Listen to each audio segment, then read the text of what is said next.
সালামের জবাব এরকম আস্তে মুসলমানদের আওয়াজ হতে পারে না, ঠিক কিনা?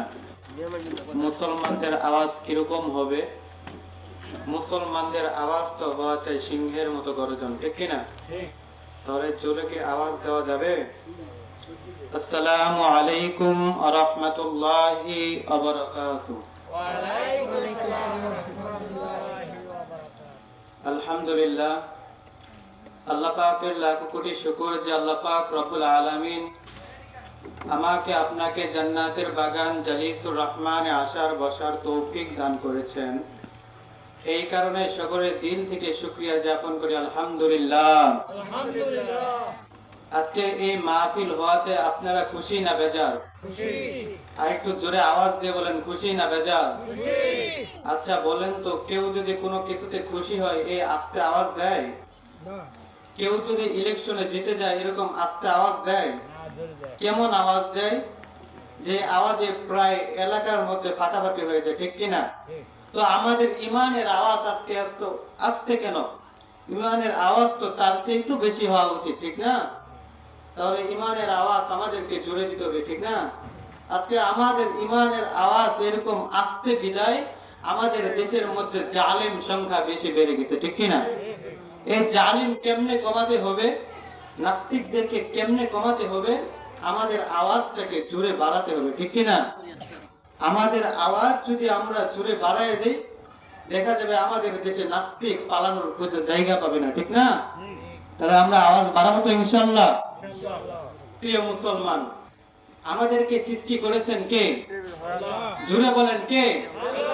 আবার আমাদেরকে দুনিয়া থেকে বিদায় নিয়ে যাবেন কে? আমরা দুনিয়াতে কার ইচ্ছায় এসেছি? যাব কার ইচ্ছায়? তাহলে আমরা আল্লাহর ইচ্ছায় যেহেতু দুনিয়ার মধ্যে এসেছি, আল্লাহর ইচ্ছায় আবার এই দুনিয়া থেকে চলে যাব। এই দুইটা জিন্দেগির মাঝখানে আরেকটা জিন্দেগি দিছে কি দেয় নাই? ছোট্ট একটা জিন্দেগি আমাদেরকে দেয় নাই? তো এই জিন্দেগিটা কার ইচ্ছায় কাটাবো ভাই? একটু জোরে বলেন না, কার ইচ্ছায়? কোন চেয়ারম্যানের ইচ্ছায়? এমপি মন্ত্রী আমাদের দেশের সরকারের ইচ্ছায়? না, আমাদেরকে জিন্দেগি দিয়েছে আল্লাহ। যে আল্লাহ আমাদেরকে দিয়েছে সেই আল্লাহর ইচ্ছাই তো আমাদেরকে কাটাইতে হবে, ঠিক না? তাহলে আল্লাহর ইচ্ছা কি? দাড়ি কাটা, নামাজ ছাড়ে দেওয়া? তাহলে আল্লাহর ইচ্ছা কি? দাড়ি রাখা, নামাজ পড়া, ঠিক না? আজকে থেকে আমরা নামাজ পড়বো তো ইনশাআল্লাহ? জোরে বলেন, পড়বেন তো?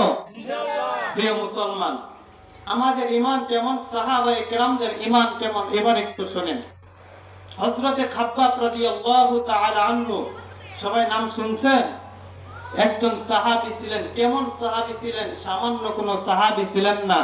একজন সমস্ত সাহাবীর মধ্যে একজন উত্তম উন্নতমান সাহাবী ছিলেন। তো হযরতে খাব্বাব রাদিয়াল্লাহু তাআলা আনহু যখন মুসলমান হন তখন ওই সময় মাত্র 5 থেকে 6 জন মানুষ মুসলমান হয়েছিল। কয়জন? জোরে বলেন, কয়জন? মাত্র 5 থেকে 6 জন মানুষ মুসলমান হয়েছিল। ওই সময় হযরতে খাব্বাব রাদিয়াল্লাহু তাআলা আনহু মুসলমান হয়েছে। এই কারণে হযরত খাব্বাব রাদিয়াল্লাহু তাআলা আনহুকে এত ত্যাগ স্বীকার করতে হয়েছে যেটা অন্যান্য সাহাবারা করেন নাই। কি ত্যাগ স্বীকার করেছে এবার আসুন আমরা মুসলমানরা কি ত্যাগ স্বীকার করি, আর ওই খাব্বাব রাদিয়াল্লাহু তাআলা আনহু কি ত্যাগ স্বীকার করেছেন। হযরতে খাব্বাব রাদিয়াল্লাহু তাআলা আনহু যখন মুসলমান হইলেন তখন একটা কাফের মহিলার গোলাম ছিলেন। কি মহিলা? কাফের মহিলার গোলাম ছিলেন। হযরতে খাব্বাব রাদিয়াল্লাহু তাআলা আনহু মুসলমান হওয়ার পরে ওই কাফের মহিলা জানতেন না। খাব্বাব রাদিয়াল্লাহু তাআলা আনহু নবী করিম সাল্লাল্লাহু আলাইহি সাল্লাতু ওয়াস সালামের খানকায় যায় এবং আসে। এটা হঠাৎ ওই মহিলা একদিন দেখে ফেললেন। দেখার পর খাব্বাবকে জিজ্ঞেস করতেছে, হে খাব্বাব, তুমি প্রতিদিন দেখি এইখান থেকে যাও আর আসো,